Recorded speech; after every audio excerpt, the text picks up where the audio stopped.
I was on another screen. I didn't know whose voice that was. No, Okay. I just got the note that said it was being live streamed, so I think we're Yes. good. We're good to start. Perfect. Okay, so I will call this meeting to order through my script that I have in front of me. Okay, so good afternoon, everyone. Welcome to Warren T. Jackson's Go Team meeting, where we will follow the agenda as it has been emailed to you today and publicly noticed, emailed to you yesterday. I would like to remind everyone that this is a meeting of the Go Team. Only members of the team may participate in the discussion. Any members of the public present are here to quietly observe. For members of the Go Team, please identify yourself when you speak. I am pleased to call this meeting of the Warren T. Jackson Go Team to order at 3:02 p.m. And our first order of business is to call roll. So I will hand it off to Ms. Sprinkle, our secretary, to take roll. Hey, good afternoon. Please respond present when your name is called.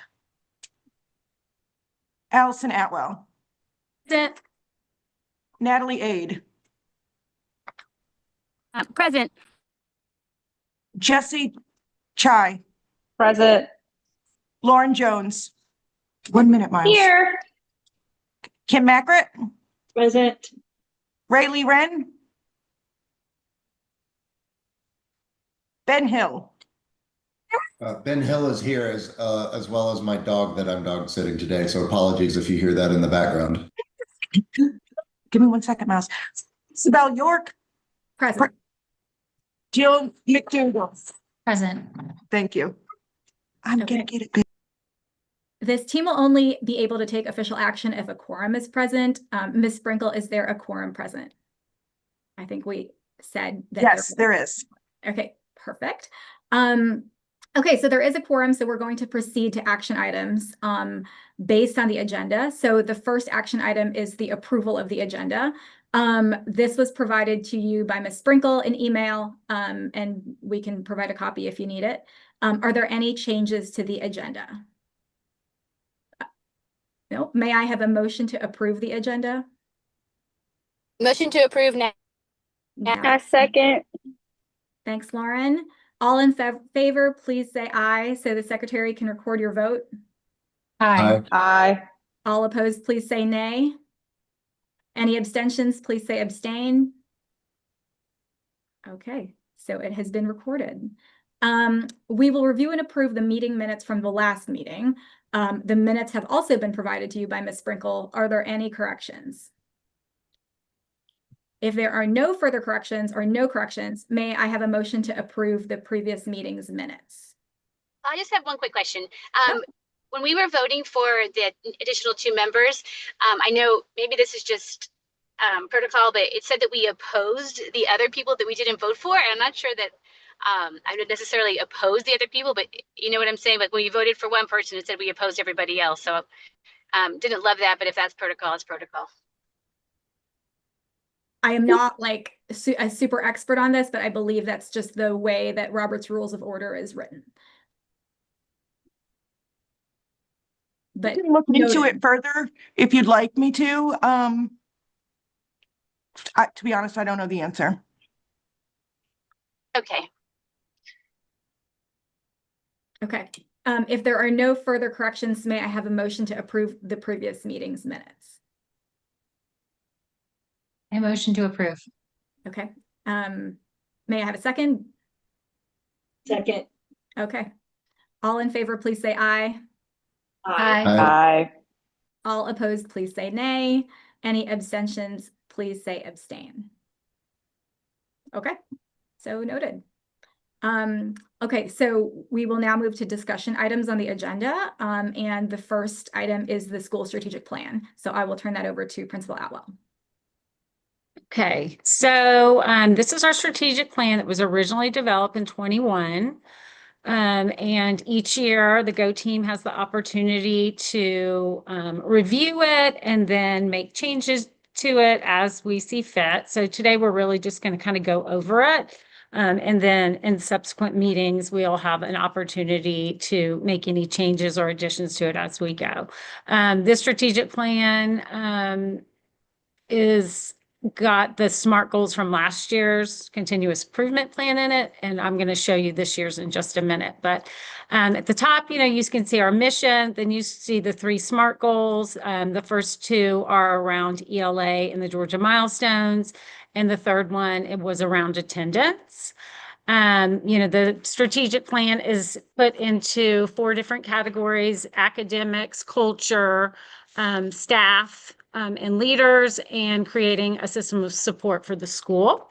And so you can see our strategic priorities are here. And then we have all of the strategies, and I'm not going to read through all of these. This is all public, it's on our GoTeam website, and I've sent it all out to you guys today.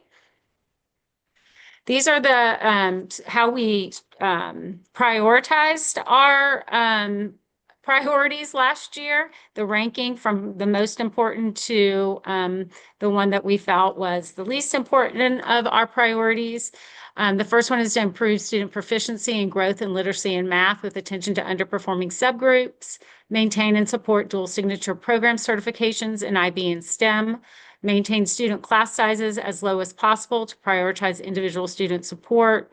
Number 4, increase family engagement for all families. Number 5, build teacher capacity with the ability to meet the diverse social and academic needs of students. 6, enhance student SEL educational experiences. 7, extend opportunities for outstanding staff to stay at WTJ and expand their reach through additional leadership roles. 8, use the MTSS framework to provide support based on student needs, academic or behavioral. And 9, enhance the school's PBIS programming. Okay. All right, so this kind of connects the strategic plan to the continuous improvement plan that I'm responsible for writing with my team here at school each year. And that's something that is required by the state. So you can see our strategic priorities on the left in yellow that connect to the CIP SMART goals for this year. So obviously improving proficiency and growth in literacy and math links directly to my first 2 CIP goals, which are around literacy and math from the Georgia milestones. So the first one is by the end of 25-26 school year, the percentage of 3rd through 5th grade students scoring at the proficient or distinguished levels in math on the Georgia milestone will increase from 76th percentile to 79%. The second one for for reading is by the end of the 25-26 school year, the percentage of 3rd through 5th grade students scoring beginning or developing will decrease from 24% to 19%. And then the last one is our increased family engagement for all families. And that one is around attendance. By the end of the 25-26 school year, overall attendance rates will be at or above 92%. And these are all the key indicators, kind of how we monitor it with Georgia milestones, our MAP projections. The students take the MAP test 3 times a year, and the MAP actually projects how they will do on the Georgia milestones. It's generally a pretty good baseline for how they'll do. We've kind of done better than it projected in most areas, but it's a good thing to use for us to kind of monitor students and make plans to how to support them.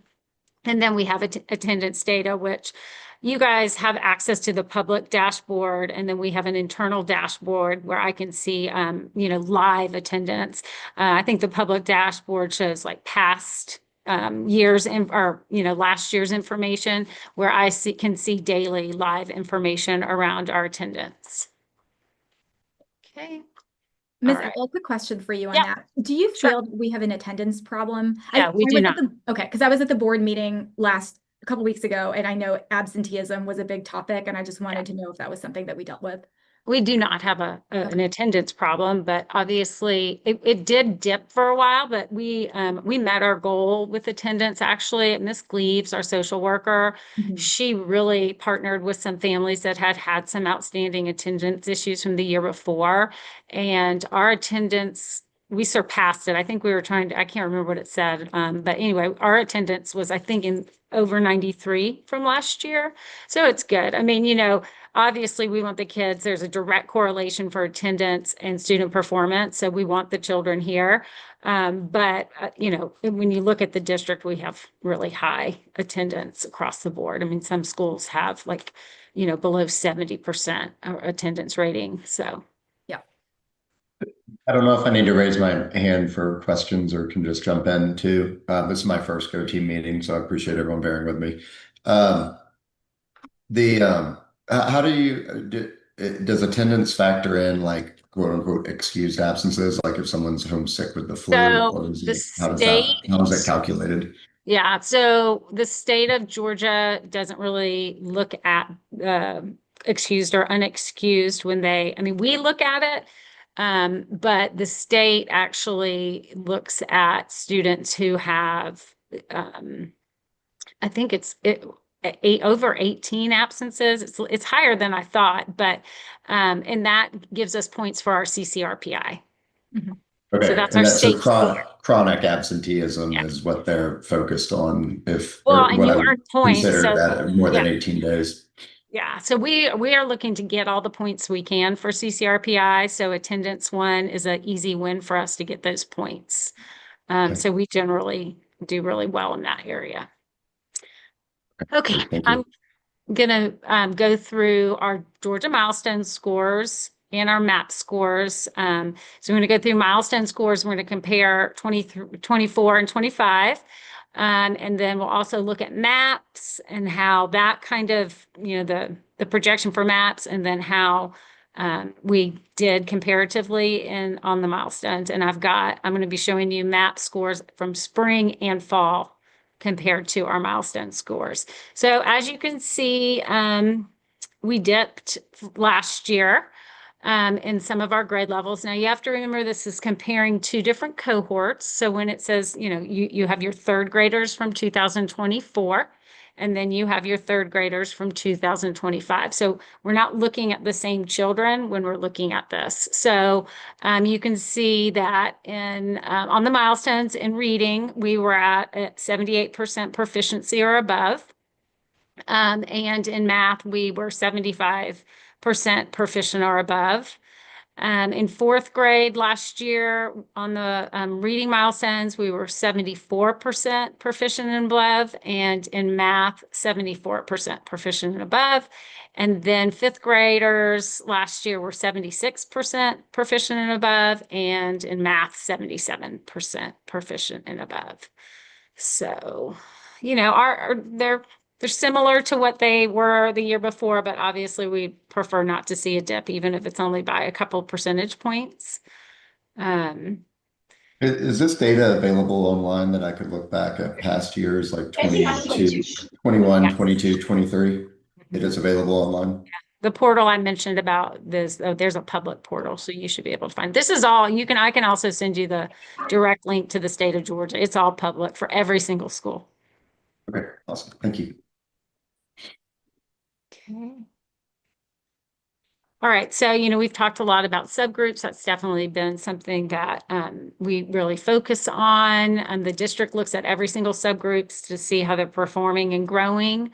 So this is our subgroup scores and how they fared from last year's milestones. And what the difference was. So, it's either got a negative or it doesn't. And so that tells you whether or not we went up or down. And then also below this are the trends that we can see with these milestones results. So kind of the positive and then the kind of decline. So the glows and the grows.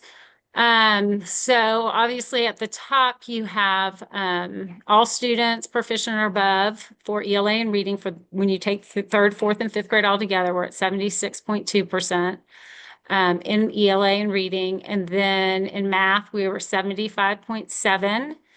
And in science, we had a really big dip and we were 59.2% proficient or above in science. So that was a 10-point dip for us. And then you can see the subgroup. So Asian and Pacific Islander did 13.1 points better in reading. They did 1.3 points better in math for those two. Now, there's not in science, you see there's not a subgroup for Asian and Pacific Islander because we have to have 15 students that are identified as Asian or Pacific Islander to have a subgroup. So in that 5th grade cohort, there weren't 15 kids that met that subgroup. So that's why there's not one there. Black students. Science is only 5th grade. Excuse me. The Yeah, science science is exam only fifth 5th grade. grade. Yeah, only Okay, 5th graders take science. Got it. Yeah. Thank you. Our Black students took a dip of 12 points in ELA and reading. In math, they took a little over 1 point. And then in the science, we had almost a 16-point dip in for our Black students. Hispanic students, they were at 80% proficiency and above. That was a 22-point gain. They were the same for math, 80%, and there was 11.6% gain. Multiracial, they were 85.7% proficient or above, and that was a dip of 8.4 points. And they were the same in math, and that was a dip of 2.5 points. White students were at 83.9% proficient or above. That was a dip there as well of 4.5 points. And then in math, 82% and a dip of 6.3 points. And then in science, they were 71.1%, which was a dip from the year before of almost 7 points. Economically disadvantaged, this was 53.1% proficient or above. That was a 3 points gain. They were the same in math, and that was almost an 8-point gain. And then in science, they also made a gain of 15 points with 36.8 proficient or above. Our ELA population was 50% proficient, which was a gain of 14.3. And they were the same in math, and that was the same from the year before. We did not have an EL population cohort subgroup for science. Our SWD, for those of you who don't know what SWD means, this is students with disabilities. We're not going to do the chat. So when you have a question, we'll do that at the end. Okay. So chat is not something we're going to do. Okay, got it. And then Sorry. students with disabilities. So they were at 31% proficient or above, which is a dip of 10 points.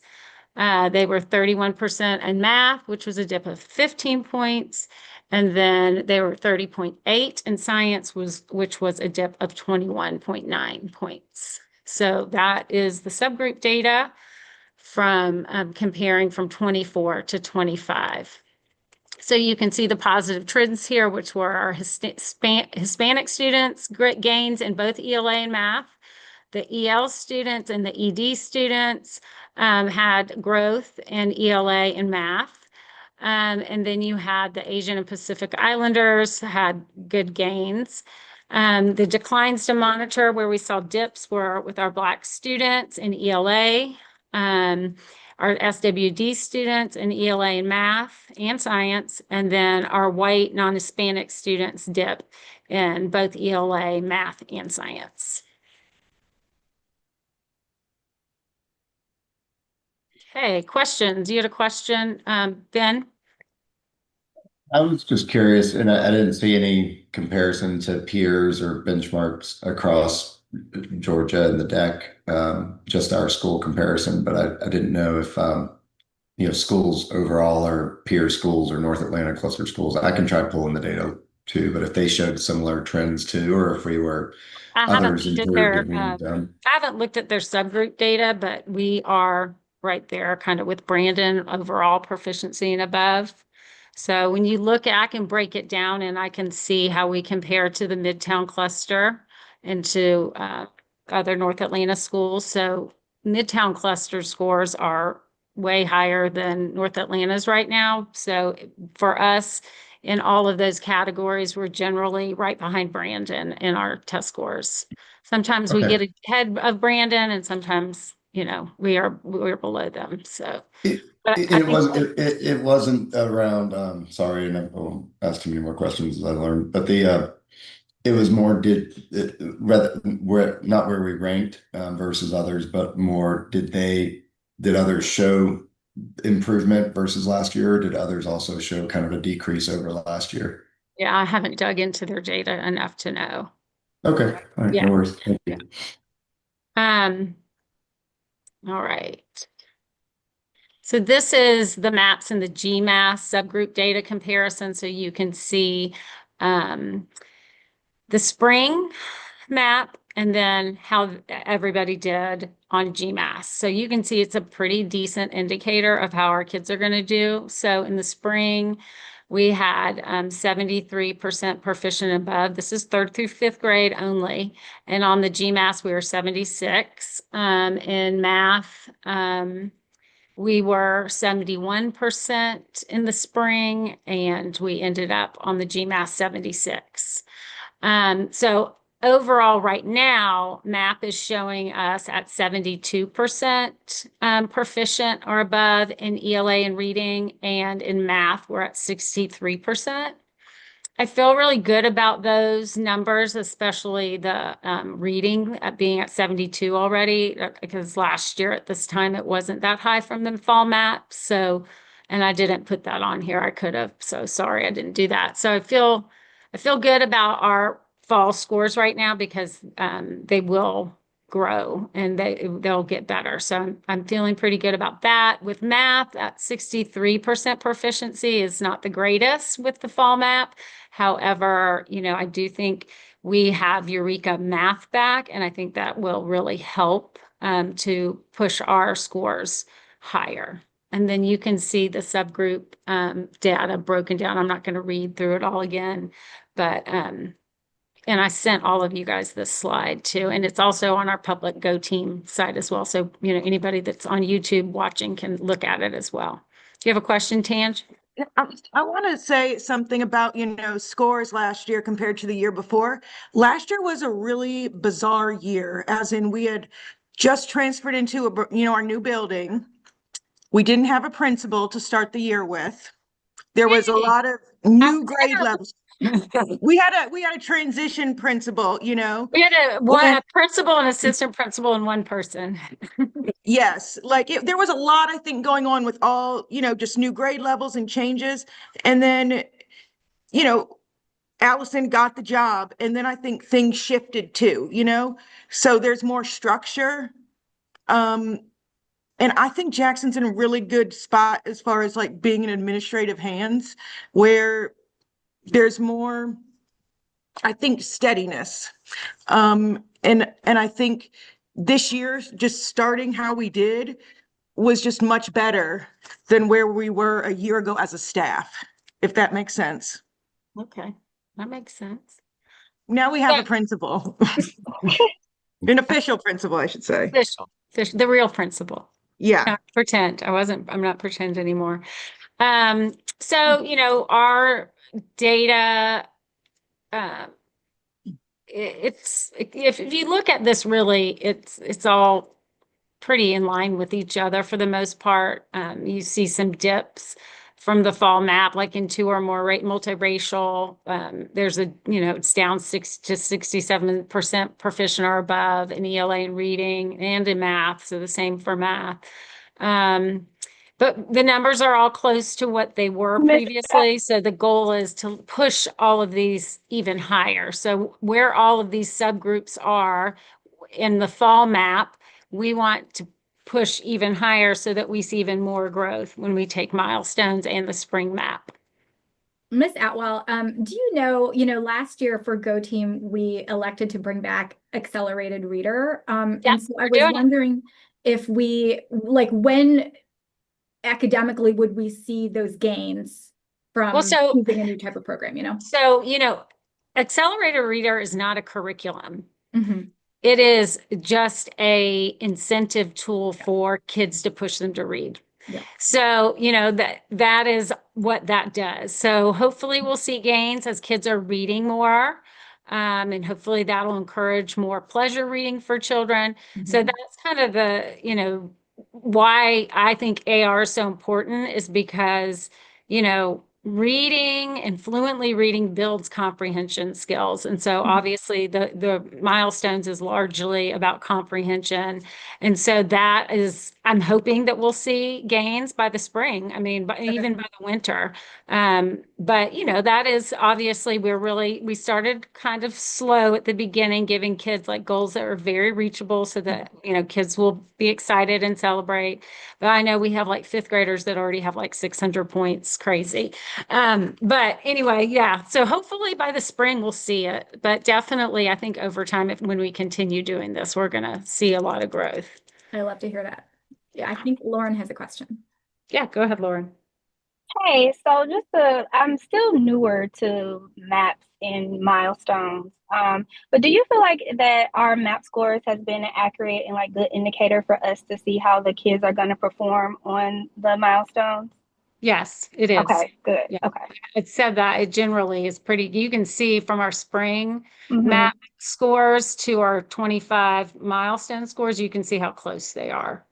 And in some areas, for most of it, we did better than the spring projections, but I think there were a couple that dipped, but for the most part, it's kind of spot on. Look at the Asian Pacific Islander, it's spot on for how we did on the milestones. So it's generally good. We generally do that or better. Okay. All right. So we've kind of done a little bit of this, but just to kind of give us some questions to kind of look at as we look at the data, and I'm happy to click back and forth if you need me to, but these are the questions. What do you notice? What are your wonderings? Based on your school's trend data from MAP assessments and GMAS, which subgroups and grade levels showed the most significant gaps or unexpected trends? Based on our school's trend data from MAP assessments and milestones, are there specific trends that require more focused attention? And what additional questions do you have? So we don't necessarily have to go through all of those questions, but I think it's important for us to keep those in mind as we look at the data so we can use the data in our strategic plan to make changes as necessary based on what, trends we're seeing. So that is just something that, that anybody's more than willing, to listen to anybody if they want to chime in or ask a question or make any wonderings or notices. Allison, I do want to add that even when you do the fall data from the spring or from the GMAS, it typically may drop a few points. And unless your child is involved in some kind of school every single day, you are going to see like a slight decline. But even with our math numbers going down, that doesn't really worry me because I know that, we're having fun in the summer. They're not really doing something educational every single day. So I don't worry about those numbers as much because I have faith that we will bounce back up. Yeah. So I don't want anyone to be worried about that. The summer slide, Yes, slide. yes. It's real. It's real. Yeah, it is. It's real. It's real. All right. Anybody Yes, That else? sort of answers my question because my question was, are we worried about the drop? But it sounds like we're okay and we'll just continue, keep pushing on. Ben, did you have something? Yeah, no, I'm not, and I'm not worried about the drop. I was curious if from the map scores, and again, I apologize for being so new to all of this. From any of the map scores, are there any resources or programs, things that we can provide to students in advance of milestones, that they could do at home with families? And I recognize every family is different, has working parents, things like that. But are there any other resources or things like that to try to help students improve their scores outside of just what's already done in school? I have somebody out here blowing behind me. I don't know if y'all can hear it. It's so Can't hear loud it. to me. Oh my gosh. You cannot. The yard people are here at Jackson. We do. I mean, there's different apps in my backpack that kids could use from home. I mean, obviously for me, just reading as much as possible. That is a good way to build skills. And then, in-house, we have some other programs that we're purchasing, for 3rd through 5th grade, we're purchasing IXL.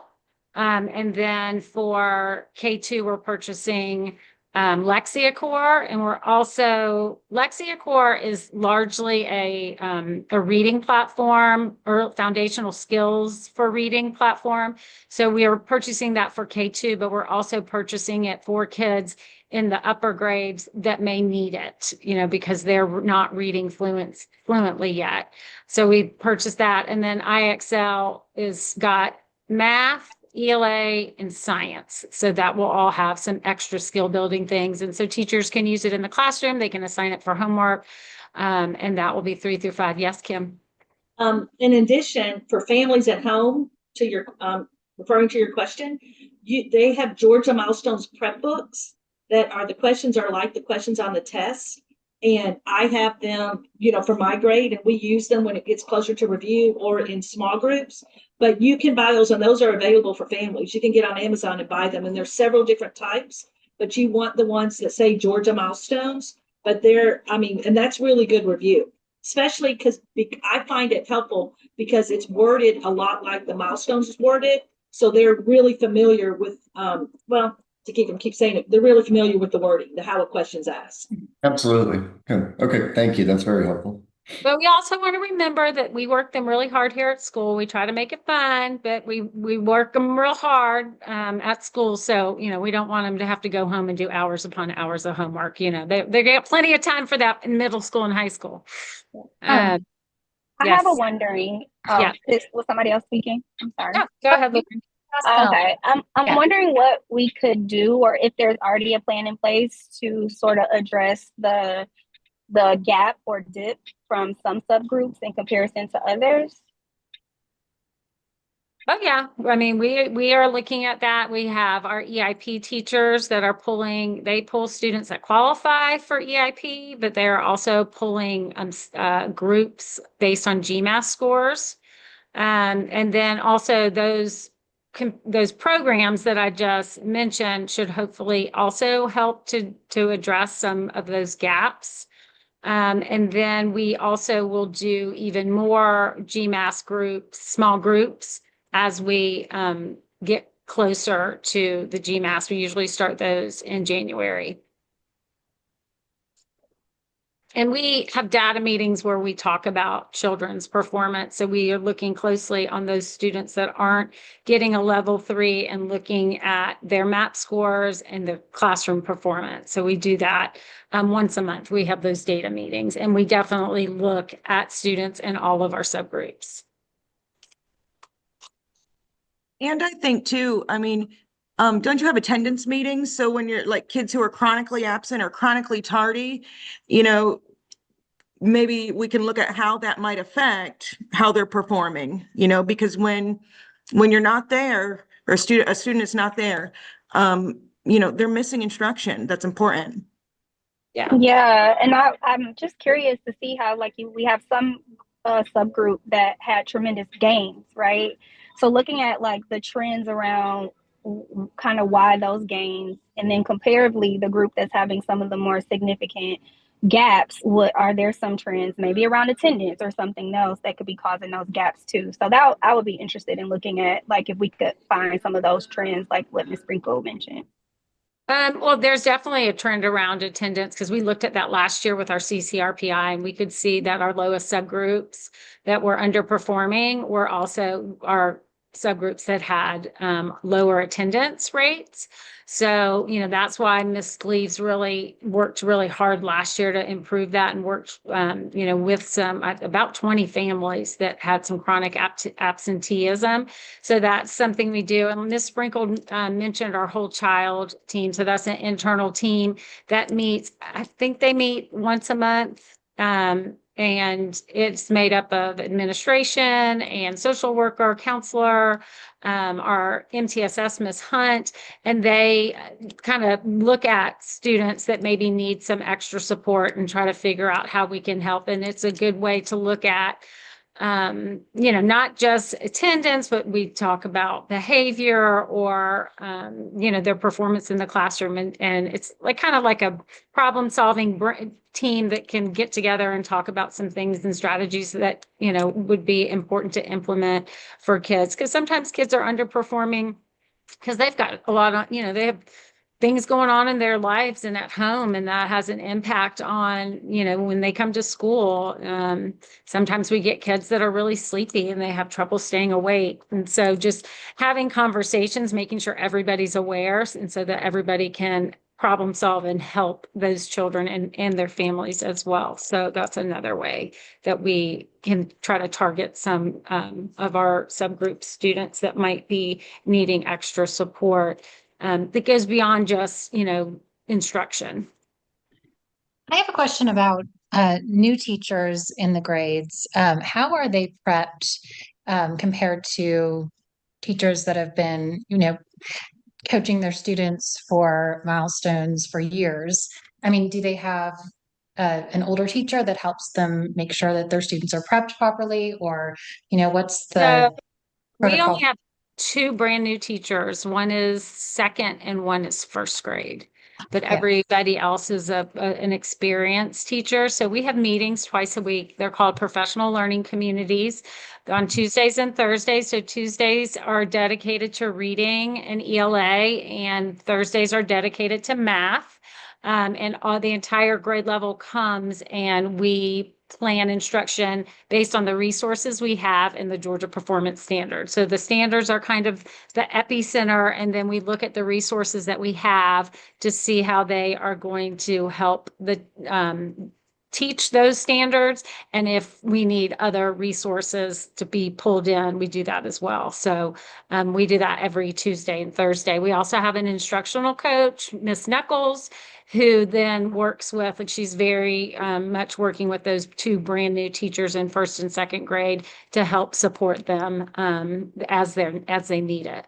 But everybody else that's new to our school is seasoned. They've taught in Georgia. Milestones is not anything new. So definitely we're fortunate. And, for us, we're able to generally hire very seasoned teachers. But the 2 teachers we hired that were brand new this year, we just really felt confident that they were going to, do a great job. Yes, absolutely. Any other questions? No, we should move on for the sake of time. Okay. All righty. All right. So we are here. We are September to December. Go Team reviews progress on current strategic plan. And then we will be developing the plan that will take us from 25 into 30. The plans are fluid documents, so they, you change them and update them each and every year. Okay. All right.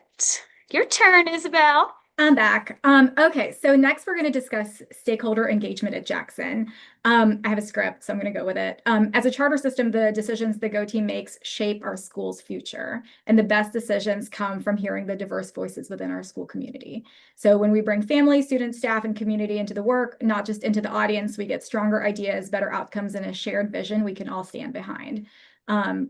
So if you go to the next page, today our Go Team is asked to brainstorm some ways that we can engage these 4 groups, right? Family, students, staff, and community. And we're going to ask 3 questions about each of those groups. Inform, what's a fun or expected way to keep people in the loop? 2, what's a meaningful way to get their ideas or feedback? And 3, how can we bring them into the work, not just the audience? I think this is something that some of us, talk about on a regular basis. I think it'll be great to just get everybody to share ideas together. And if we move to the next slide, I think it is actually a working document. And so, Tangi, are you the one sharing this screen, or is it Miss Owl?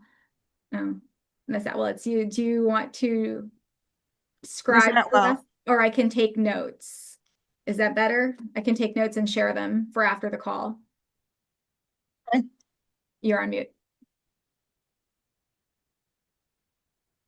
Sorry, AI can print we'll get the notes and then we can fill this in unless you want us to do it right now. You want me to fill it in right now? I can. No, that's it. We can use our little AI friend. Okay, cool. So let's just start. Let's go down vertically. I think that's the best way to do it. So, for families, and we have some community members on this team as well, but, so for Inform, what's a fun and unexpected way to keep families in the loop of what's going on at Jackson? What if we're already doing these things? Yeah, the Jaguar Weekly is the most efficient thing to do. And then the periodic PTO meetings are super helpful. So Yeah, Instagram post. We dojo. I was going to say dojo for sure, like screenshots, like peek in the classroom or what's going on, making sure like if they don't see what's on the class, like the community post from Jackson, like just reshare those individually, like in classrooms, just to make sure everybody's in the loop. Because sometimes parents don't know about like to go to that really awesome website or the link that y'all set up. Isabel, somebody did about the Jackson community. Like I shared that with my parents to make sure they all knew how to get on the Jaguar Weekly. Cause not everybody knows how to do that, but yeah, that's just my 2 cents. Yeah. The parent academies as well. I really enjoy the parent academies. Okay. What's a meaningful way to gather ideas or feedback from families? Don't we do surveys? We've done surveys before throughout the year, correct? And asking them what, ideas or whatever they want as well. Because most of it, I feel like we do a lot.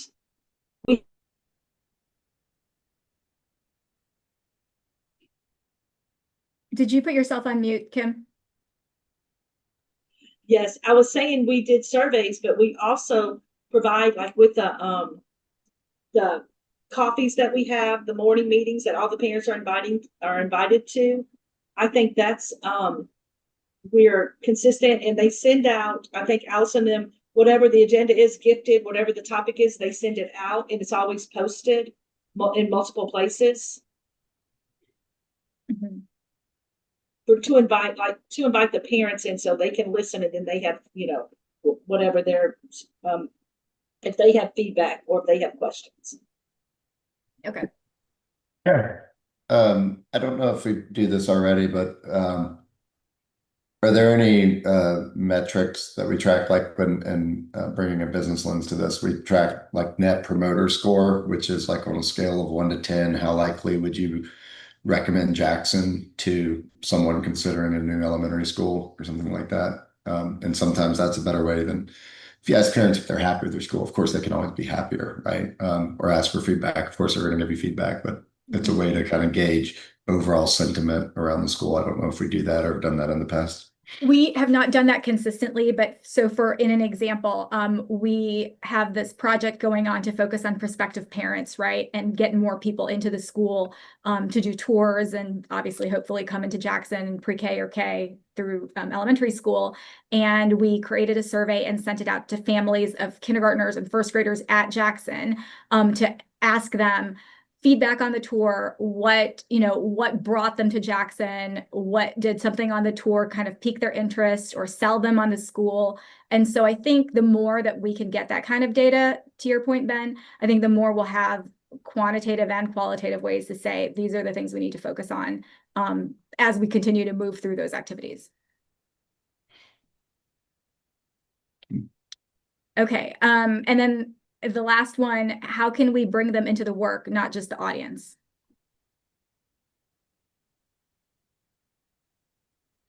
Well, I will say we always have to do these engagement surveys at work. And one of the questions is that I laugh at all the time, but is so important is, do I have a best friend at work?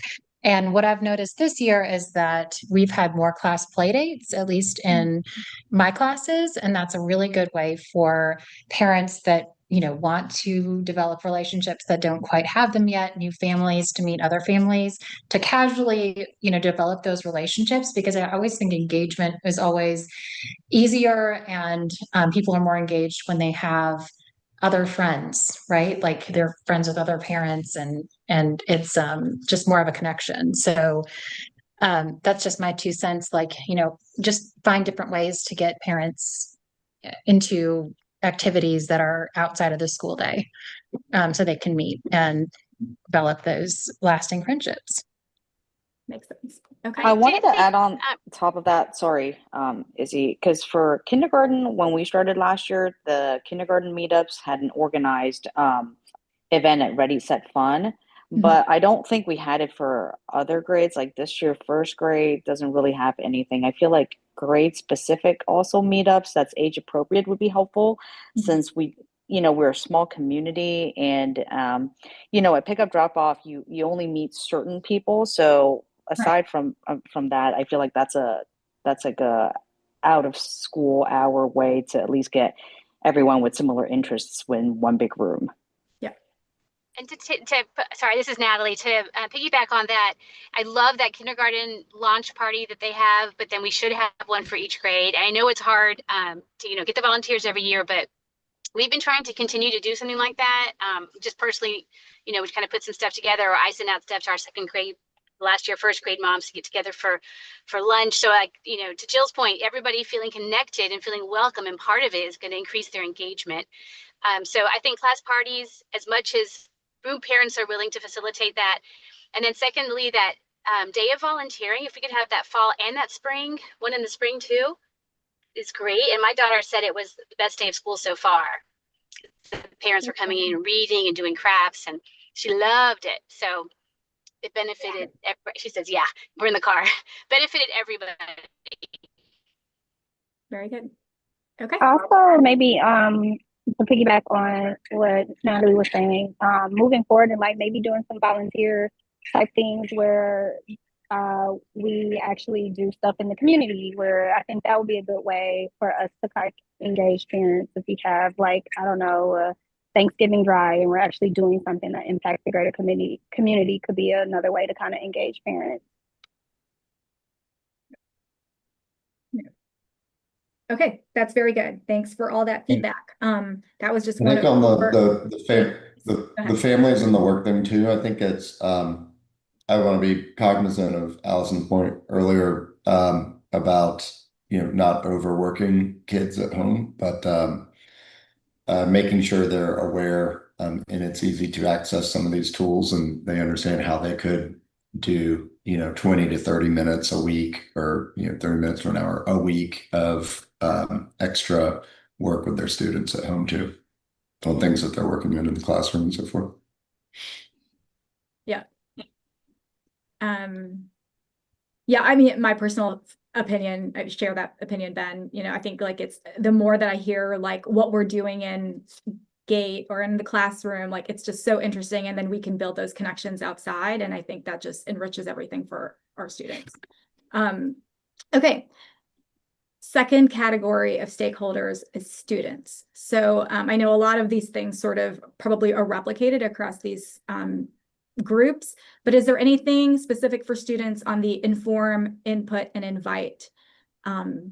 Anything that you can think of that you would want to add?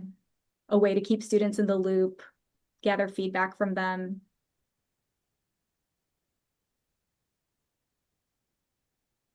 This is one of those questions. I'm like, what do we do now? I was almost like thinking of, like we talk about family, staff, and community. I was like, what kind of input do we get from students today? I mean, I love how Ms. Sprinkle has even engaged Gate with asking them opinions about things that they wanted improved in the school. So giving the kids more opportunities to kind of voice their opinions in an organized way could be a way to kind of engage them.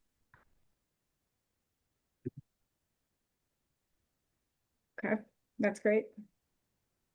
Yeah, I think always asking the students is, they usually know better than us. Yeah.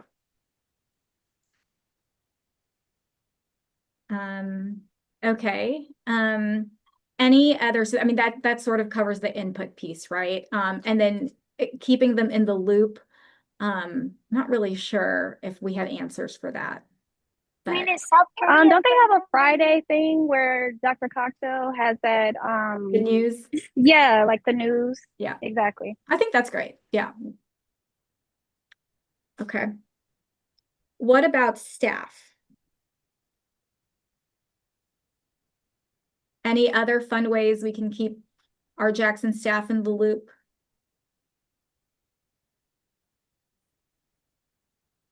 I think we're pretty informed. Okay. Very I mean, good. I was you about guys to send out chime in and say the same surveys. thing. Yes, agreed.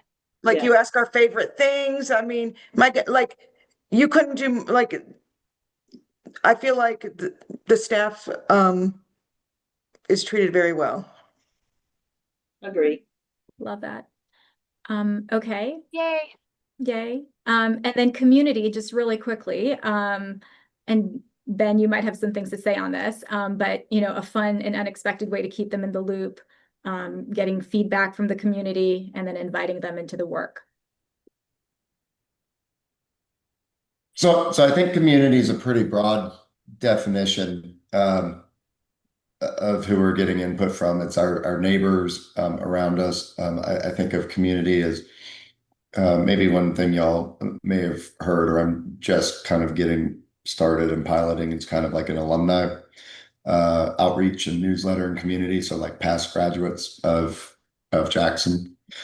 So we're starting a newsletter and drafting a newsletter to go out in early October on behalf of the PTA, or the PTO, I'm sorry. But to go out with some updates to community and provide input, do some interview profile, do a profile of an alum or two.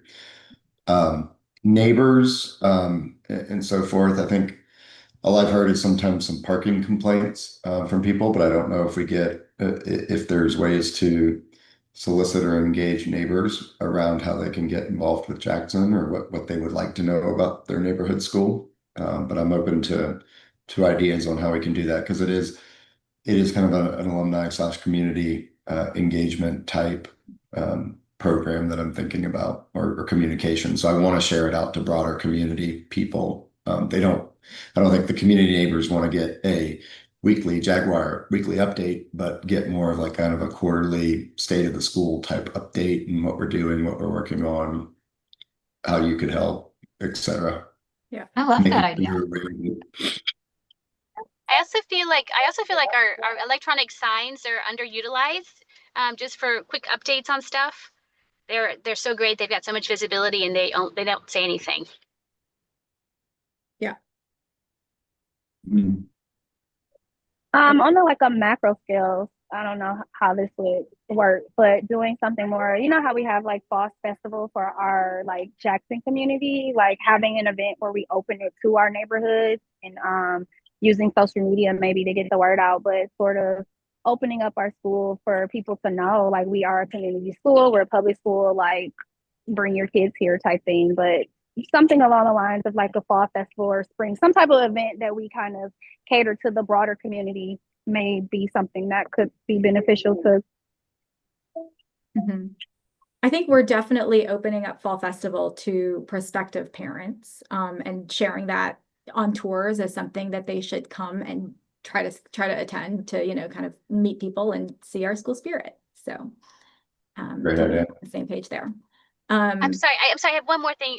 In terms of the community supporting the school, and I don't know who's in charge of the signs, but the one thing that gets me every day is the speed at which people shoot down Northside and shoot down Mount Perrin, ignoring the signs. And Allison, thank you. The signs do flash on Mount Perrin. People don't care, and maybe even using the electronic sign to say, you know, please drive safely for our students, or please be aware of school zone hours, something that lets these people know that we are aware that they are not complying with basic, like 25 miles an hour when kids are, there's one family that comes from across the street on Mount Perrin, I don't know how they do it, trying to turn out of that driveway when people are coming at 45 miles an hour is not fun. So maybe put some alert, like the more you know kind of thing out there, like please observe our school zones or something like that, so that they know that we know that they're not doing it, because people are getting really reckless. And the poor officer on Mount Perrin, my gosh, I mean, he's amazing, but it's getting crazy. Yeah, that's not really the purpose of that sign, but I mean, we'll think about that. I mean, this purpose of that sign is really to just give, good news about events coming up. Mr. White controls both of them. So, we'll think about putting something like that on it.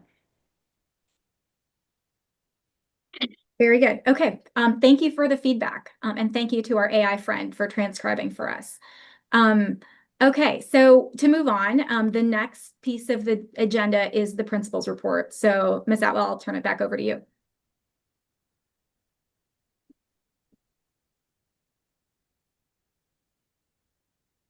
All right, hold on. There we go. All right, so, every year we do what's called a 15-day count. And so we do it at first day of school, the 5th, the 10th, and the 15th. And so the 15th is where they get our enrollment numbers. So, and then every spring they set us with projection numbers, and that is how my budget is built. And so we were projected to be at 489 students. But at the 15-day count, we were at 453 students. So that was a difference of 36 students from our projection. I knew that was going to happen in the summer before school started. I saw that. Generally, what they would come in and do is they would, take either the funds or the staff. So because I could see that was happening, what I did is I put the brakes on hiring a PE para and a media para, which because I didn't want to process people and hire them and then just have to let them go after the 15-day count during the leveling process. So I basically banked that money for those two positions, which is a para is for my budget is about $55,000. And so I banked about $110,000 anticipating that this leveling would happen. Well, so then they didn't take the money. So I actually now have this money, but I was also told I couldn't use it for staff. I think just because they're thinking ahead of if we were to hire staff and then would maybe have to turn around and lose them in the next school year with the new budget. So I have that money in my budget. I don't have clear plans and how we're going to use that. However, we are using some of the funds to build sensory rooms at both campuses. We have a sensory room at primary campus, but due to some unfortunate events last year, some of the things in it had to be thrown away. And then this campus, main campus, didn't have a sensory room. And so we are purchasing new things for our sensory room. Our OT, Sarah Beth Myers, is helping us. And so we are spending money to create those spaces for students that need those sensory breaks. Lots of our students that have that are students with disabilities or have IEPs, they sometimes need, a space to go to that is calming. And can kind of feed their sensory needs. So we're creating those at both campuses. And Sarah Beth has been amazing in helping us pick out appropriate things for them to be calming spaces, not ramp up kind of sensory rooms. So, and those are pretty commonplace in schools now. And I mean, even I think the Falcons have one. The University of Georgia has one at their stadium. So they're popping up all over the place. I think the Braves have one. So it's a great space for our kids to go, especially when they're dysregulated. Okay. Amazing. And the reason they didn't take the money is because the superintendent didn't want schools to lose teachers that they needed. So that is why I ended up with all that money, which I appreciate because it will also help me probably to purchase things. The licenses I talked about with IXL and LexiaCore. Those are things that I can use this money for, as well as we get into the spring, looking into the next year, being able to buy other curriculum resources. And the teachers wanted these really expensive printer cartridges, and I'm able to now buy them every grade level 4 sets of these ridiculously expensive printer cartridges that are for their colored printers that APS used to pay for, and now they don't. So they were very happy to find that out. Though it's the little things in life. Yeah, we'll take the small wins. That's awesome. Yeah. So I think we are on to the next. Yes, on to the next. And apologies for running a little bit over time, but this is the last piece, I believe, and should go by fast. So next on our agenda, we are welcoming Erin Lynch to the call. She is one of our 2 task force representatives. The other is Paul Dobash, who you all know. And Erin is going to give a little bit of update on the task force work and the decisions that are at stake and what's coming next, and our opportunities to share our voice. So Erin, if you can come off mute, I will. Sure, I'm here. Can you see me? I can see you. Can you hear me? Okay. So I actually have a few slides as well. Did not present them before the meeting, but I'm unable to share them, Isabel, since I'm not the meeting host. Me either. Okay, that's okay. Happy to send them around. So basically, from task force perspective, we started meeting, I believe, in May or June after the annual budget was approved. And you can take that down because it's not really, that's not part of my presentation. So I have slides that I'm able to share with the group later if there's any interest. So, basically we've had several meetings since May, June.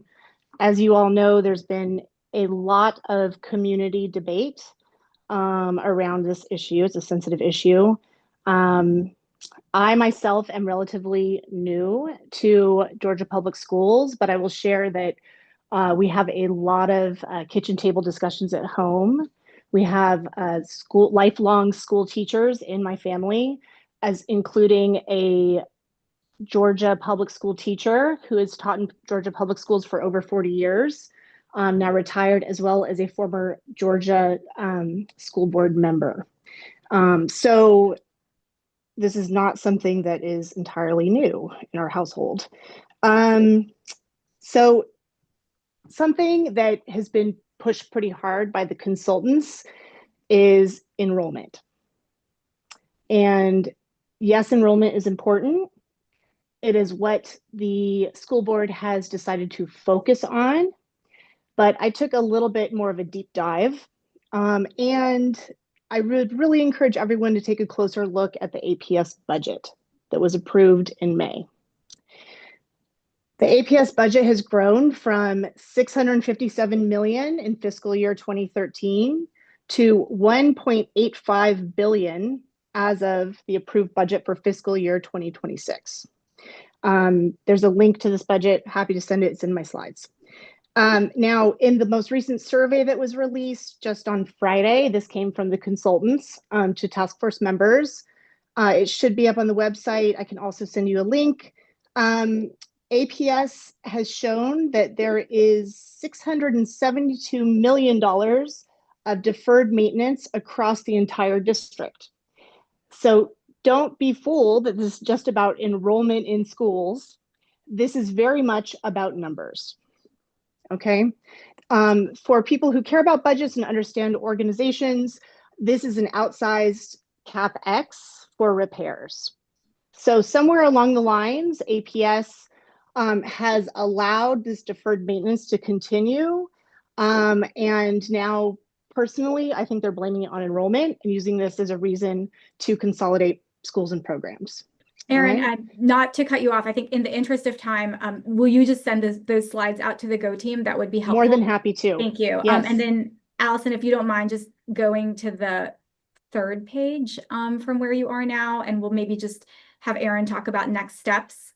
That's probably the best way to use the remainder of the time we have left. And then we can follow up. Obviously, I think by the next time we meet, we'll have a lot more information on where this is going. Yes, I would be happy to send this to everybody. And just on that point, Isabel, I wanted to make I'm glad to be here today and make myself available for communication. So if anyone on this meeting has questions, follow-up questions or comments, I certainly am receiving calls and information from other members of the community, as well as participating with our PTO. Okay. Thank you. So next steps, we have a meeting this upcoming Monday. Tentatively, there's some things that could change. And then it's our understanding that the consultants will present at that meeting their refinements from APS at that time. And then And we'll take Aaron, it is from there. on the task force, y'all haven't received any sort of preview of scenarios. Is that what the meeting on the 22nd is for y'all to kind of get a preview? Oh no, we know what you know. I figured. So we know as much as you know. So you know, I would say definitely this summer in our meetings, which it's very challenging to make progress in a meeting when there are over 100 people represented. You know, what I would bring to this presentation today is just to understand, yes, WT Jackson is of course my priority and it's all of our priorities, right? We care very strongly about our students and our staff and our school. That's how I feel. But if you look at the size of the APS budget and you attend these meetings and you see how many schools are represented, we are actually and actually look at the survey that was just released on Friday. We are, in terms of numbers, we are a small community of students and parents compared to a much larger organization that we are a part of. No, for sure. So I'm happy to share the slides, Isabel, with anyone who's interested. And we can I can send them out after this meeting because I think it needs to be on public record. Okay. Yep. Great. Okay, so the next part of the meeting, and we're at the end, friends, is public comment. So just want to check if anybody requested to make a public comment, Ms. Atwell? No, nobody did. Super. Moving on, we have reached the end of our agenda. Any additional announcements or business? Just this Go Team Summit, they want, you know, you can spend your Saturday, September 27th from 8:30 to 2:30 p.m. Not sure who UGA plays that day. So anyway, it's at Atlanta College and Career Academy on Windsor Street. And anybody who would like to go is welcome to go. Allison, Yes. they play Bama. Oh, is that the Bama game? Yes. But at 8 o'clock, 8 o'clock. Yeah, I think it's 7:30. I'm going to that game. We're going. Nice. That's Ben's cornhole tournament as well. So, you know. But that starts after 2:30. Would they frown on partial attendance if I could if you could only go for like 8:30 to 11:30?